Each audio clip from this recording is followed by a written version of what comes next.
Hey dudes, welcome to Splat from the Past, the only 80s themed horror and sci-fi show where things can get totally radical. Now today, we are taking a trip to the 60s in horror. We are going to be interviewing the only surviving star of one of the worst horror movies ever made, but it's slowly but surely becoming a classic, and a lot of people like it. Manos, The Hands of Fate, and I'll be talking to the little girl, Debbie herself, Jackey Neyman Jones.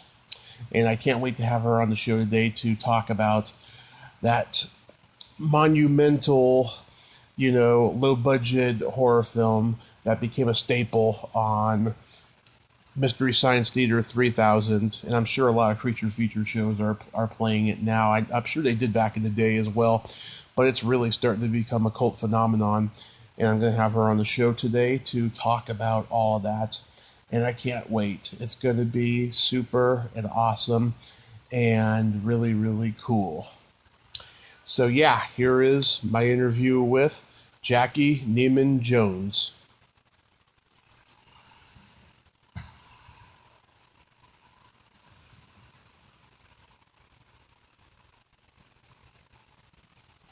Hey, Jackey. Yes, hi. Welcome to the show. How are you? I'm doing well. How are you? I am pretty good. Pretty good. It was a weird morning. We had thunder and rain here earlier. Oh, did you? Yeah, it rained here, but no thunder. Yeah. Wow, okay. That's kind of cool. Yeah. I didn't think it was cool. It was certainly scary, though. Oh, well, it's close. Yeah. Yeah. So you're in, did you say Redding? Redding, California, unfortunately. Okay. Yeah. Okay. So this is... I know where that is. Yeah. So this is such a great honor. Thank you for taking the time today. Oh, you're so welcome. I really enjoy doing things like this. I love talking Manos. Yeah, so... Going back in time, I mean, you were what, 6 or 7 when you did the movie? Yeah, I was 6, and I turned 7 that summer. In July. Mm-hmm. And your father played the master, and your mother did the costumes. Were they actually doing that beyond Manos? Were they doing it in theater? My dad was. He was very involved in the theater. In fact, I wrote a book about Manos, and that year that Manos was made, 1966, and in 1967, my dad actually won Best Actor Award at the Festival Theater 2 years in a row, including the year Manos was made, which I thought was interesting. But my mom was not involved in the theater. She was a teacher, but she was a very good seamstress, made all my clothes. And so she made my Debbie dress, too, little Debbie's dress. She made the master's robe and the wives' costumes.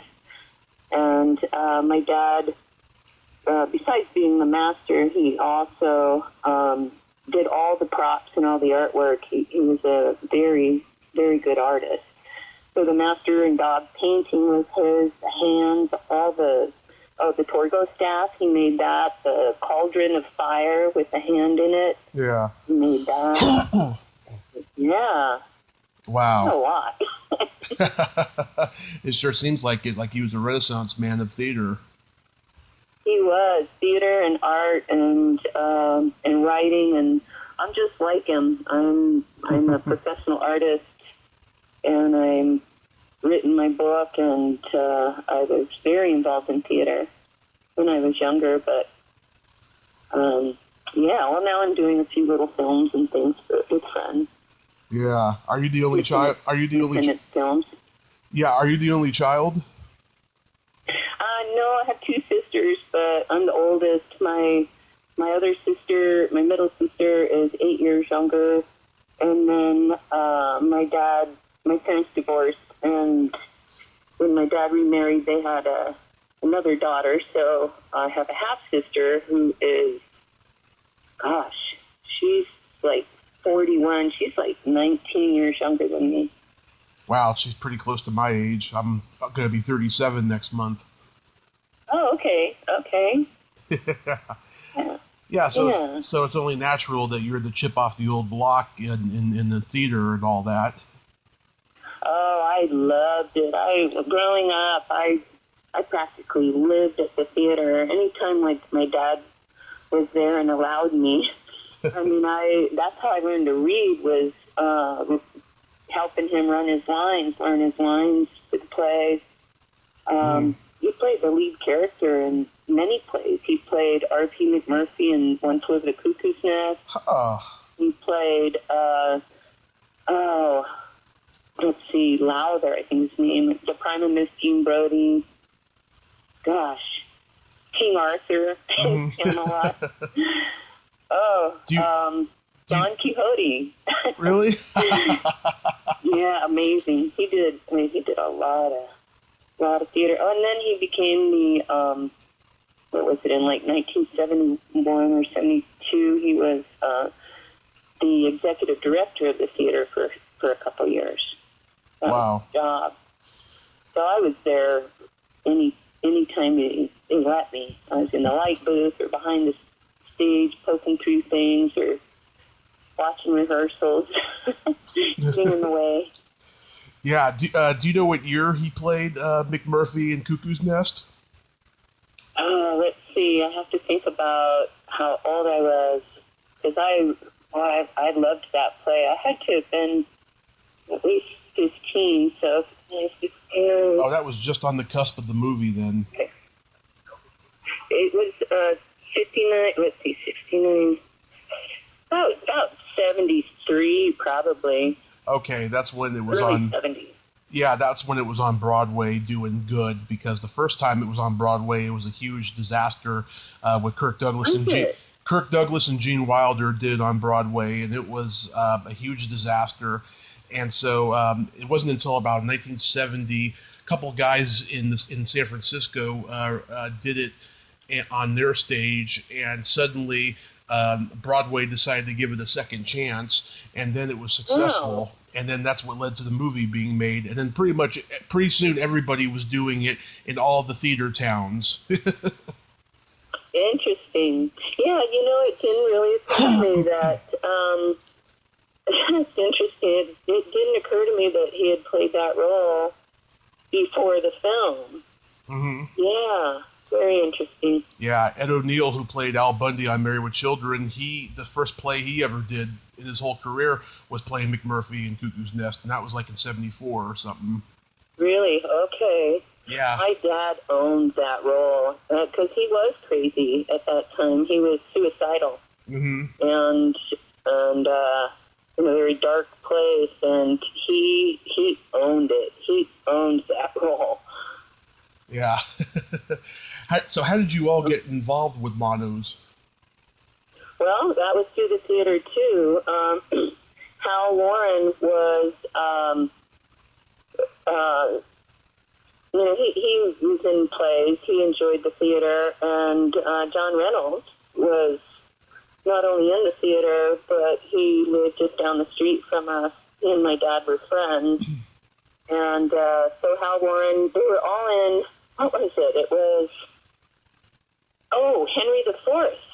My dad played King Henry, mm-hmm. and John Reynolds and Hal Warren and Benton Jennings, who played the sheriff, were all in that play. And Hal looked around and he saw what he wanted, because he'd written the script and was going to make this movie, and he just looked around and found all the male characters he wanted right from that one play.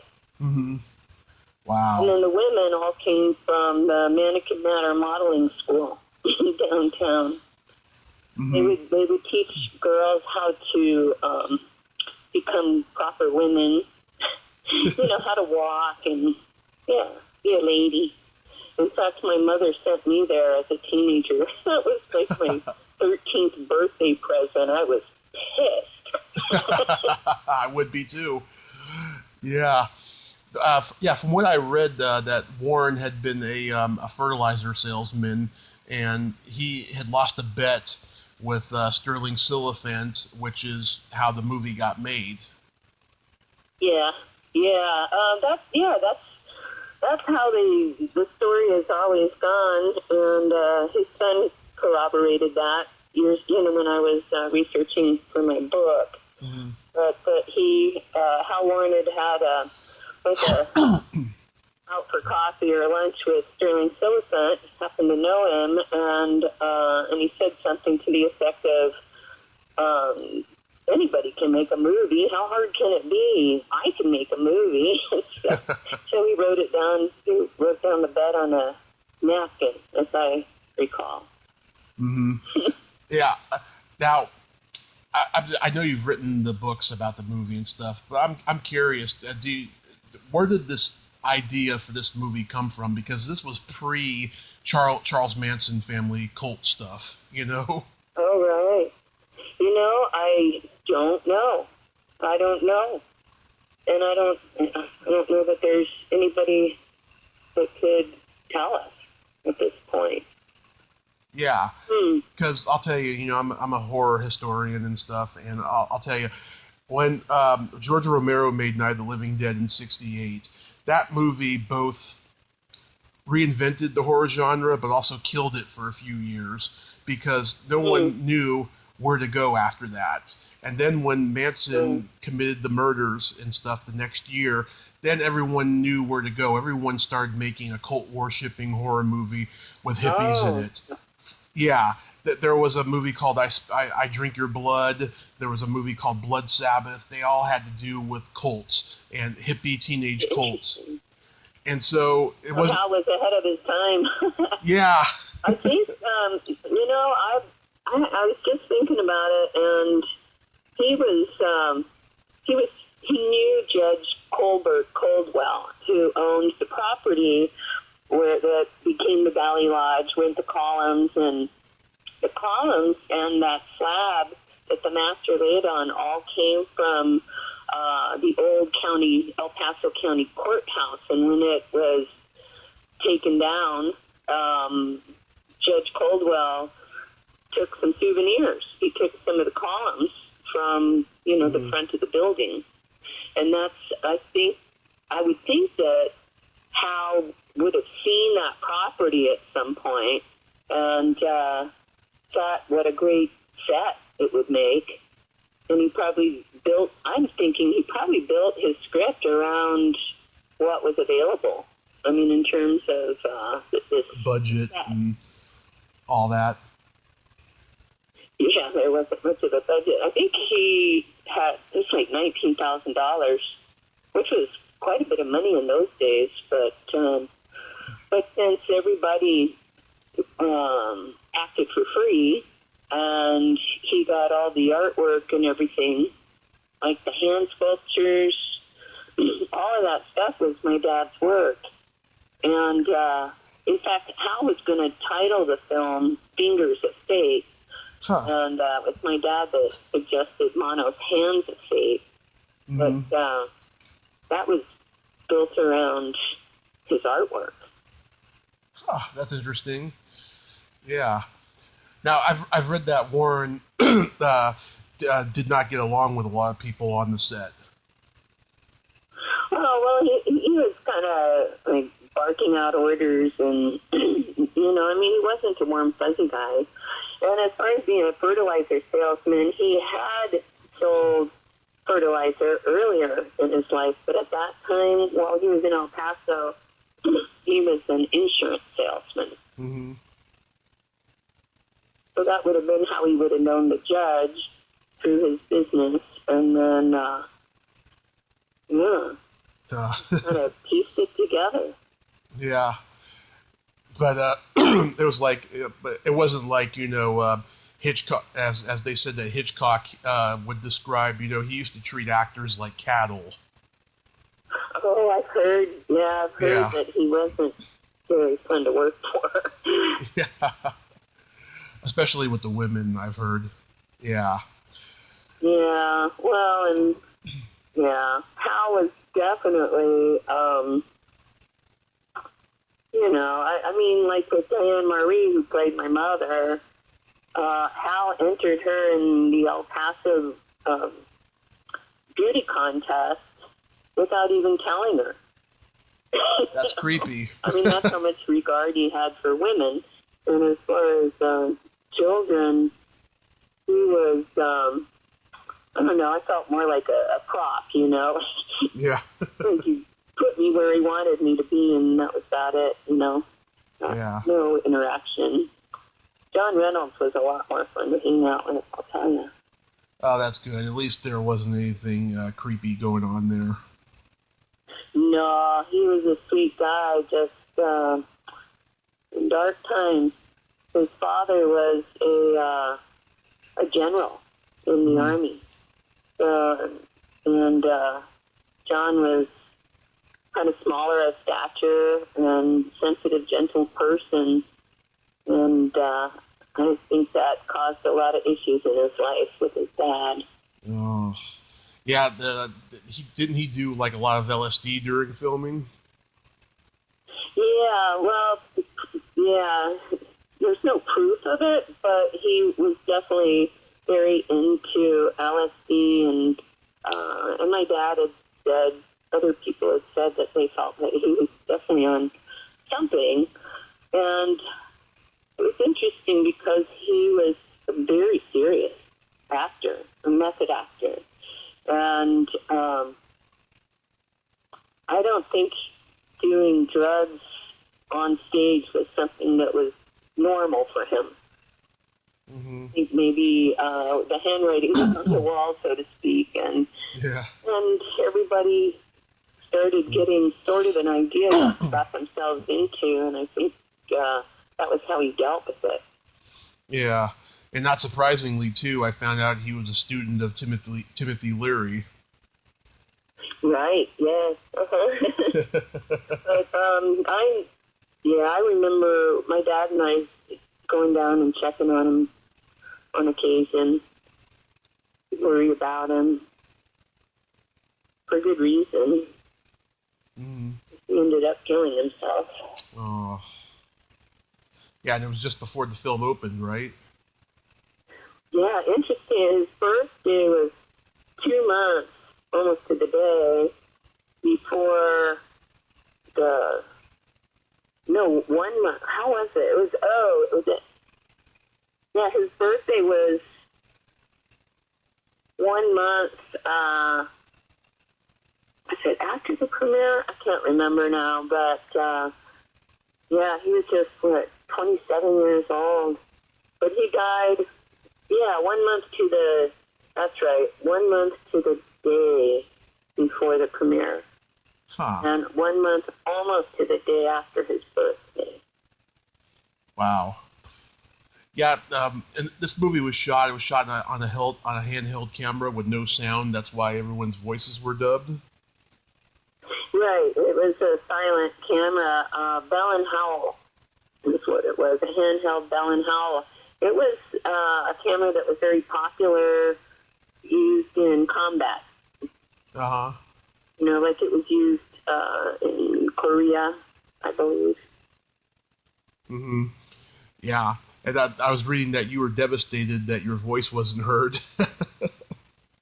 Well, yeah, nobody told the little kid, you know, because I'd say my line and I was so shy, and I remember I'd go, was that okay? And they'd be fine, let's just move on. And I just couldn't figure out how they were going to fix all that stuff, but that was one way they did it. And all the women, including my 6-year-old voice, was dubbed by one woman. And that was Hal's sister-in-law. Huh. That's great. She was not amateur, but she sang opera, actually. Really? Interesting. Yeah. Wow, that's crazy. And so because he was using that type of camera, there was only enough to do 2 takes of each scene.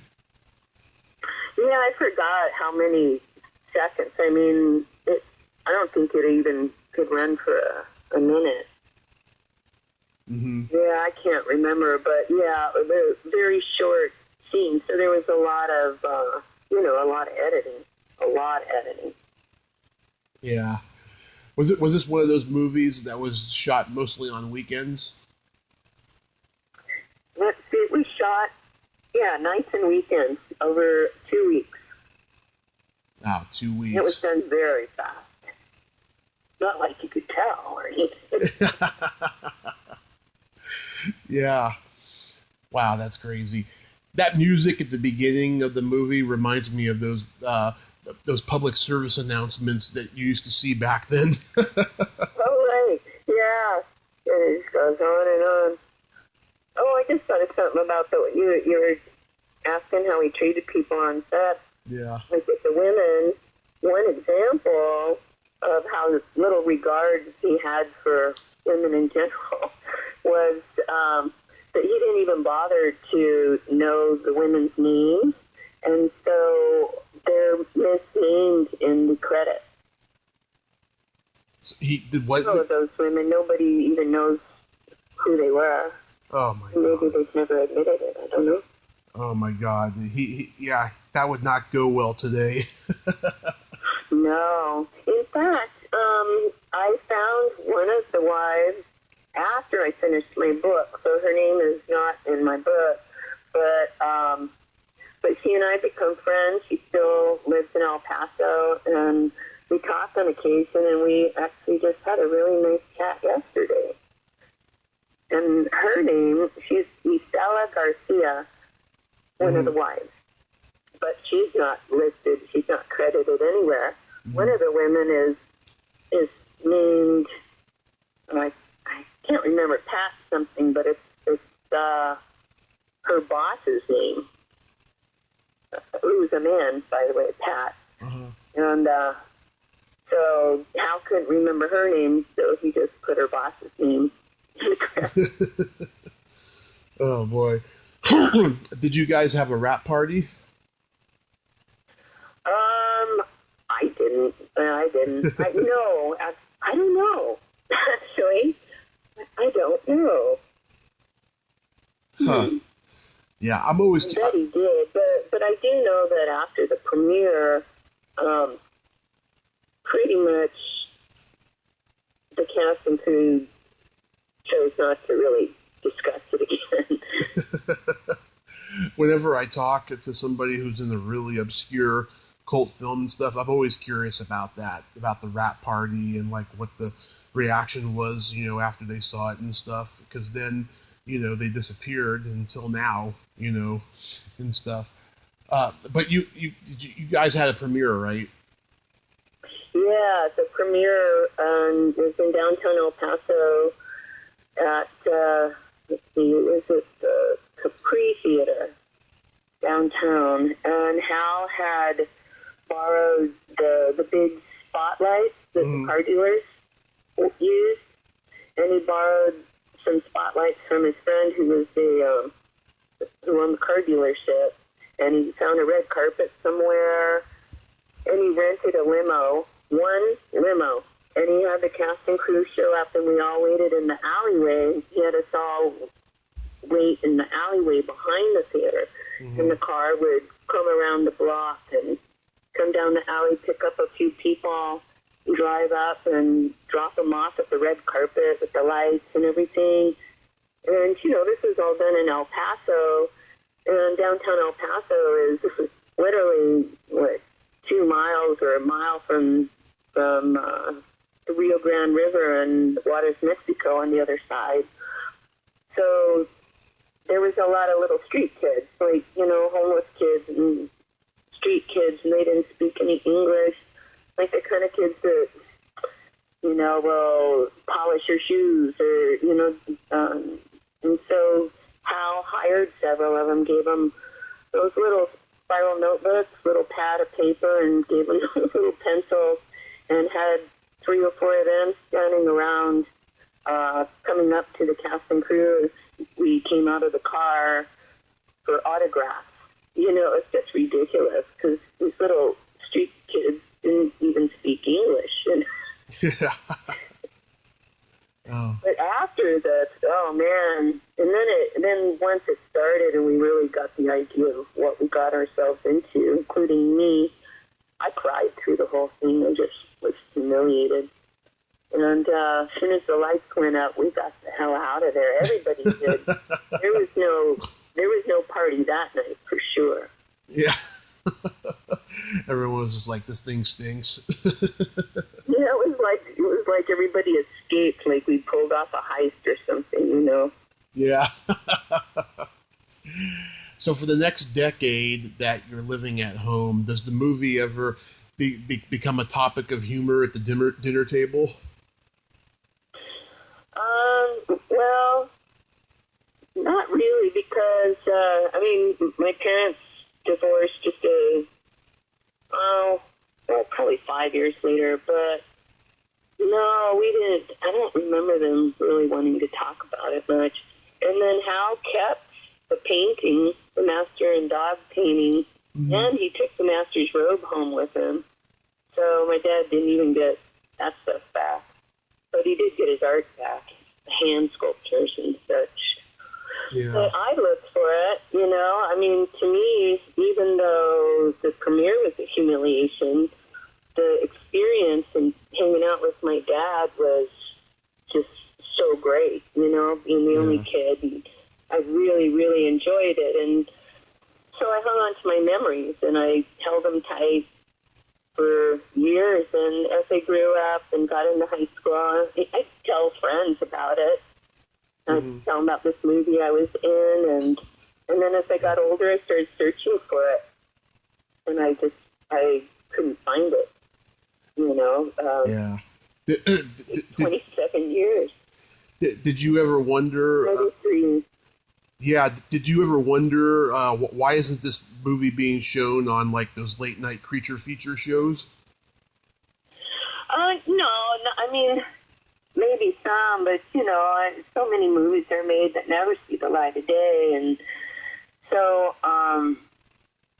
you know, but I did think it was somewhere. I knew it had to be somewhere. So as I got older, like I said, this is pre-internet too. I called a few university libraries and just trying to get a lead on it. But, you know, once I got out of high school, I think I just kind of gave up. And then 1993 rolls around. My dad calls me one Sunday and says, "You'll never believe what I just saw on television." God, Mystery Science Theater. But he didn't call me and tell me till it was over because he was just so shocked, you know. And it was on Comedy Central on MST. Yep. And he loved that show. He watched it every week, you know. He was really shocked. So I knew it was on Comedy Central, and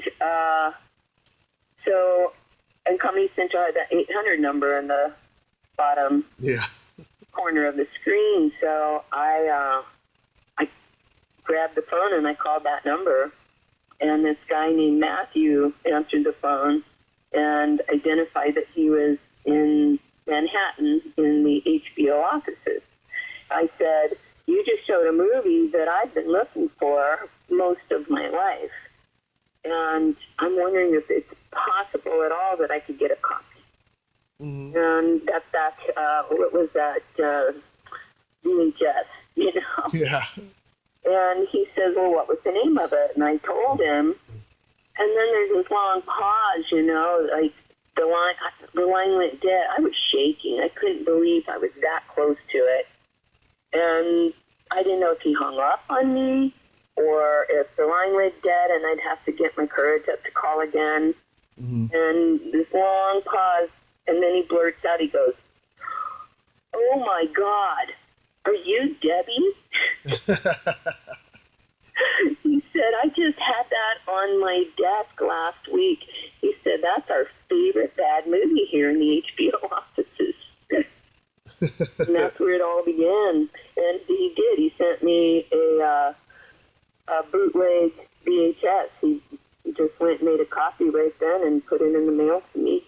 So I watched it by myself because I didn't think anybody else would be interested. And I just went and I watched it and I put it away and felt peace. I was just happy. It's like I found it. All is well. Yeah. So Warren never tried to get it put on VHS then? I have no idea. Yeah, I don't know. Wow. I mean, I understand now, though, it did show up in some West Texas drive-ins, and, it did sort of a drive-in circuit, on those late movie nights. It'd be like the third movie, of a horror film show or something. Mm-hmm. So the movie fell into the public domain? Well, it always was. He never got a copyright on it, which was really surprising for somebody like him. Yeah. But yeah, he never got a copyright on it. Wow. I mean that's game there for the creature featured shows to show it, Yeah. I know that you got paid by getting a dog and a bicycle, right? No, the dog was ours. The Doberman was our family dog. Oh, okay. And he got paid. He got a 50-pound bag of dog food, and I got a bicycle with training wheels. So we were the only two paid. Because I've talked to a lot of people who are in landmark low budget horror movies, and they are bitter that they never got paid, and that the movie is shown so many times, and that the only time they can make money is when they do the conventions. Right. Well, yeah, I mean, anything I've ever gotten from it is what I do myself. Yeah. Back in the day when Hal Warren died long before Manos got rediscovered, so he never had the opportunity to see what happened with his film. But his film would have disappeared completely forever if he had copywritten it. Mm-hmm. I certainly can't complain. But when I started doing conventions and artwork, and Joe Warren, the son of Hal, started coming after me and harassing me. And when Ben Soliday found the original work print that went through that camera in 1966, and then he did a Kickstarter and raised, what was it, like $48,000 to restore it. And he did. He took it frame by frame. And so the restoration that you see now is that. But Joe tried to stop that. He kept, when we go to film conventions and things, like we took it to El Paso, and I got invited as a special guest, and it got to be shown at the Plaza Theater, which was right across the street from the original theater, which didn't exist anymore. So it was actually shown across the street from where it had shown on its premiere night. Mm-hmm. And Hal's son got a hold of the convention the day we were supposed to do the film, and claimed that he owned it and that nobody could show it without his permission. So they ended up canceling it out of the 40 film lineup. They ended up canceling it because they didn't have time to follow up and find out if this was true or not. Mm-hmm. We knew, but they couldn't just take our word for it. But what was really cool was we were staying at the hotel right across the street from the theater, and so what was it? Oh, I know that the hotel opened up one of their ballrooms, and they brought in a huge. They put in the screen and brought in a projector, and sent a couple people over to the theater when the movie was supposed to play.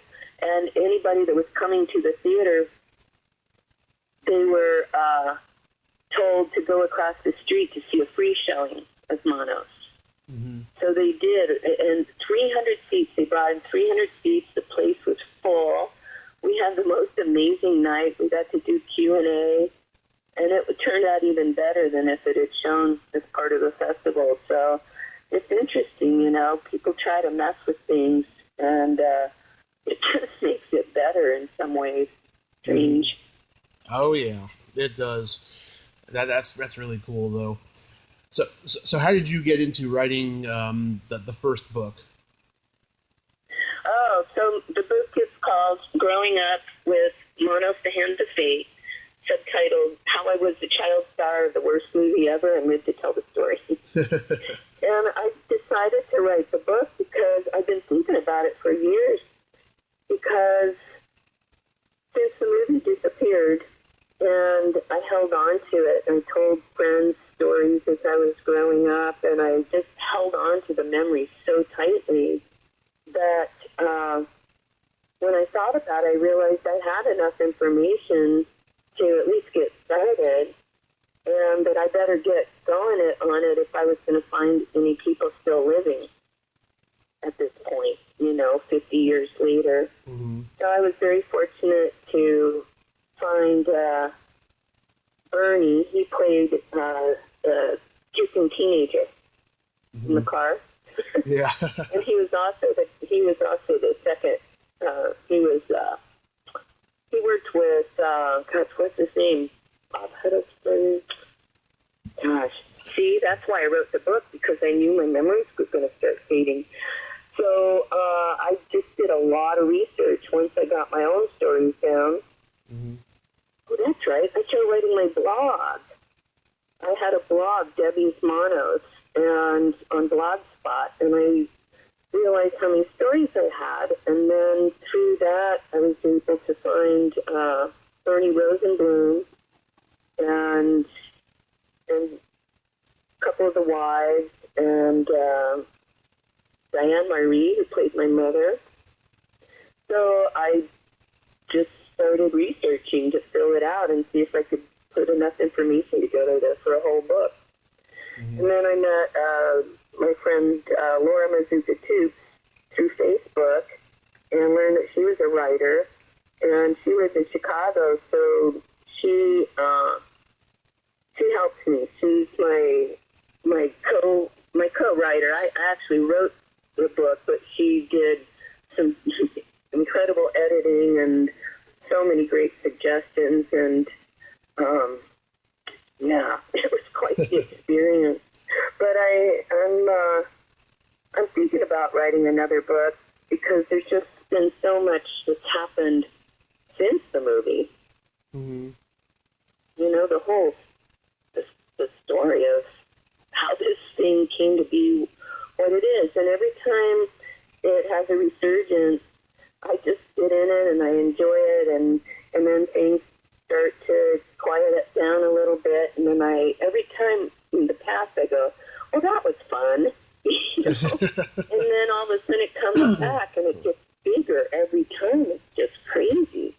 I mean, besides our sequel, Manos Returns, there's Manos trading cards coming out. He just really, Richard Parks, who does the official MST 3K trading card series, he's doing the fourth series as all Manos. And I'm doing a lot of the artwork and the trivia for the cards.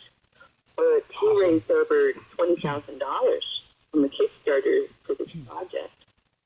Oh, that's awesome.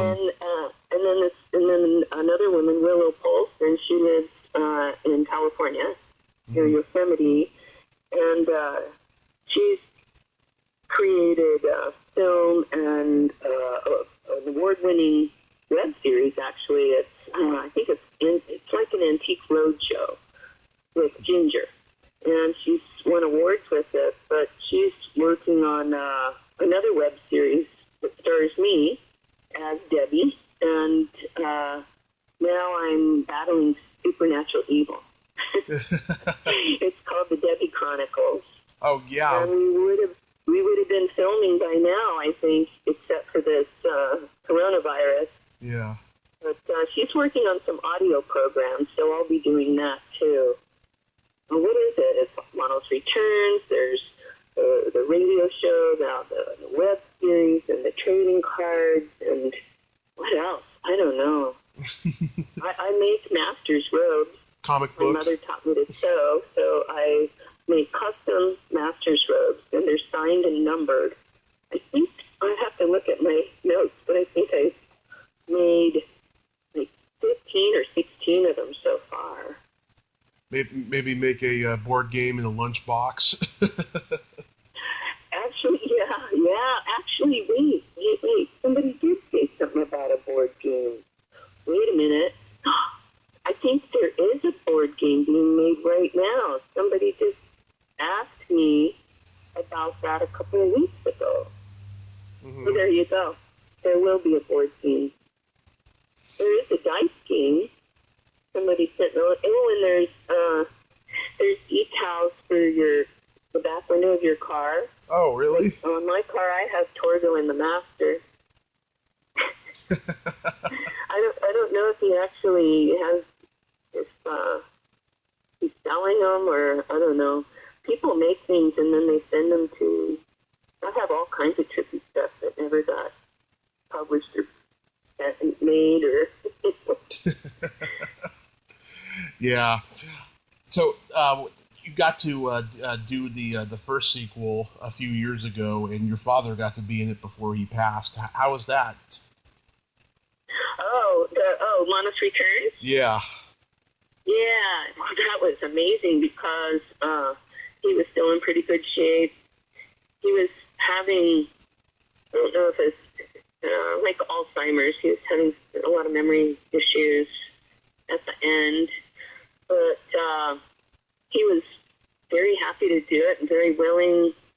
And he died just, not long after.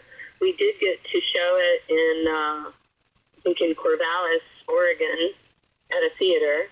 And he got to go with me. We got to go watch it in a theater together. And that was really special. Mm-hmm. Yeah. Did he? It was great having him be part of it. Yeah. Did he get to read the book before he passed? Yeah. Uh-huh. Yeah, he liked it. He liked it. And Joel Hodgson wrote the foreword. Nice. Yeah, I can't believe how the internet has really enabled so many cult movies to become just these huge phenomenons. I mean, the last 4 years that I've been immersed in it and stuff, and going to conventions and stuff, I can't believe my eyes, because I always thought I was the only ones who liked them. Yeah. Yeah, it's pretty amazing. It is amazing. The fan base, there's just such great people. Really great people. I can't think of being part of anything more fun. Yeah. So, there's a Creature Feature show in the Bay Area. I'm surprised that they haven't reached out to you to be a guest and show the movie. Oh, yeah. Well, we can reach out to them. Oh, yeah. It's got a huge following. They're doing conventions all over the Bay Area and stuff. And oh, cool. It's a very popular. I'd love to get down there again. I lived in Sonoma County for 20 years. Yeah, I'm born and raised in San Mateo. I left 3 years ago. I left and came down here. I lived in Sonoma County. Mm-hmm. Yeah, I'm familiar. In the wine business. And yeah, I loved it, though. Beautiful there. I love being so close to San Francisco, and I've been and also going to the Redwoods, but I love where I live now. In a little tiny western Oregon town of 1,000 people at the end of the road in the forest, Yeah, I mean, Oregon is a place where a lot of actors go to die. I've noticed. I've interviewed a couple actors who are in Oregon, and they're not happy about it. They'd rather be in Hollywood, being on the A-list and making money and stuff. Yeah, it's very sad when I see actors just be so negative and bitter, Yeah, that is sad. Yeah, Yeah. How long have you been up in Oregon teaching art? Oh, let's see. We moved up here in 2001. Yeah. Wow, I've been up here that long. Holy cow. But I was, my business was in faux finish, interior wall treatments, plastering, just anything. I mean, if I could imagine it, I could create it. Mm-hmm. Did high-end homes. So I had that business for, 15 years altogether. Had it down there first and then brought it here and did really well.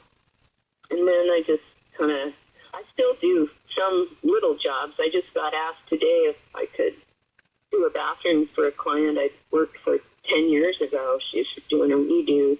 And I thought, I'm not doing scaffolding anymore. I mean, geez, I'm 60. but yeah, I still do some painting. And then I teach, those 2-hour paint and set parties, at bars and restaurants. Right. And of course, that's not happening right now. But I'm setting it up to do it on YouTube. I'm going to do classes online. Wow. And drink and sip. I'll just, tell people they gotta bring their own wine. Yeah. Do any of your students know about the movie or are fans about it? Not really. It's funny. It just doesn't seem to cross over. I think probably most of the people in this town don't know or care, about it. They all know me. I was raised my kids here. I mean, we have a school district of under 200 kids most years. Mm-hmm. And I've been on the school board. I ran the arts council. I wrote grants and got a art center opened, and I'm really proud of that. It lasted only about a year, but it really opened things up with the kids and adults in this town and gave them some different perspectives. It's a great thing. I love it here so much. But yeah, just teaching art, and I do my own art. I have my Etsy, my Etsy page, and I create. Oh well, we'll just have to see it. I'll have to send you my link. Yeah. Yeah. My dad lives in Marysville and in Washington, and I've been meaning to go up there and visit him and stuff. And I'd like to, after quarantine ends, finally. I was supposed to do it last year a couple times, and it didn't happen. Mm-hmm. But I like it over there. I don't necessarily think I'd live. I don't think I'd live there, Washington, Oregon. Mm-hmm. Yeah, but I like it there a lot. And when I was a kid, we went up there to visit family, and we took some ferry rides and stuff. It was really cool. Oh yeah, it's so beautiful. I mean, the winters it does get a little cold and a little wet. I have to admit, at this point, I'm done with the rain for a while. I'd be happy not to see it. But when I have a 5-minute walk to a beautiful river and a 30-foot waterfall, I'm staying here. I love it. Mm-hmm. That's cool. Yeah, get out there and go to the conventions and such. I had a couple lined up for this time of year, but obviously we've had to change schedule. One canceled and one switched it to August, so hopefully that'll happen. Yeah, how long have you been doing the conventions for? Gosh, trying to think. Well, probably just about 5 years. I've done Crypticon Seattle twice. That's a really fun show, and I'm looking for more. I mean, I'd really like to do it more. Yeah. Yeah, I saw you were you were booked for David Marina's convention out there. Meadowlark? Meadowlark. Yes. Uh-huh. Yeah, I had seen that you were booked for that and stuff. I was like, I thought that was pretty cool and stuff. You know, Yeah. Dave, he's been a guest on the show. He's a good guy. Okay. That's a nice little show. I've been there before too. Metal Art's a nice show, but they're the ones that rescheduled. So hopefully we'll be able to do it in August. And I like that too because I can drive. I don't have to, it's not a far travel. Mm-hmm. Yeah, they used to. They have 4 conventions. 3 of them used to be in the Bay Area. Now only 2 are. One of them had to be moved to Las Vegas because the city of Campbell, California, booted them out, unfortunately, and they couldn't go anywhere. They couldn't go anywhere else in the Bay Area because all the Comic Cons were taken in different areas and stuff. Which it was a very unfortunate situation, but they got all these great cons though, and they're all about the fans. They're all about fans, and they're all about just bringing people together. Yeah. I'd hate to have to be an organizer or somebody of any of these events right now. That's just crazy. I mean, you gotta rent the space. I don't know how this is going to recover. I don't know either. I mean, it will because people are so tenacious, but boy, I don't envy anybody in that position. Yeah, people are doing virtual conventions, which I think is silly because everyone is given a time limit of like 2 minutes with this person they want to meet and stuff. Aww. So I won't do any of that. No, I wouldn't want to do that. That doesn't sound fun for anybody, really. Yeah, but I know. To tell you, I've been reading my book online on my YouTube, and about 15 minutes a session. So I got like 6 more to go, and I'll have the book done. But that's been getting some nice attention. People really enjoying it, and I'm learning more technical skills. But yeah, doing more online. Like I said, I'm going to start doing these paint and sip parties online, and I don't know. I got to make a living, and I want to connect with people, and I don't know. It's rough times. It is. It's rough times. But Jackey, I have this game that I like to engage my guests in. It's a silly game of silly slumber party questions. And how this works is I ask you the question, you answer it, and then you ask me the exact same question and I answer it. Okay. Jackey, are you ticklish? Yes. Tommy, are you ticklish? I am baby ticklish. Baby ticklish? Yeah. Okay. Is your belly button an innie or an outie? An innie. Is your belly button an innie or an outie? It's an innie. It's deep, too. Okay. Okay. What color are your toenails painted? Oh, they are not painted. They're packed with dirt right now because I've been working in my yard the last few days barefoot. Nice. Sounds like you're a real tomboy. Oh, yeah. Oh, very much so. Always have been. I'm the girl that, like yesterday when my grandkids were over, my daughter-in-law moved this tarp that was on the ground, and the biggest wolf spider any of us have seen popped out, and my grandson is just terrified of everything, little flying bugs, beetles, everything. He just runs screaming. And me, I was in there, I was ready to pick that thing up. I'm like, God, he's so beautiful. I took pictures of him. I'm going to paint him. He's so pretty. I grew up in a neighborhood of all tomboys. It's all I've ever known, People always tell me, why do you tell women dirty jokes? It's like, because that's what I grew up around. Oh, there you go. We used to tell each other dirty jokes and stuff, growing up. So it's always been what I know and stuff, It's nothing more than that, Right. That's funny. What would you say is your best personality trait?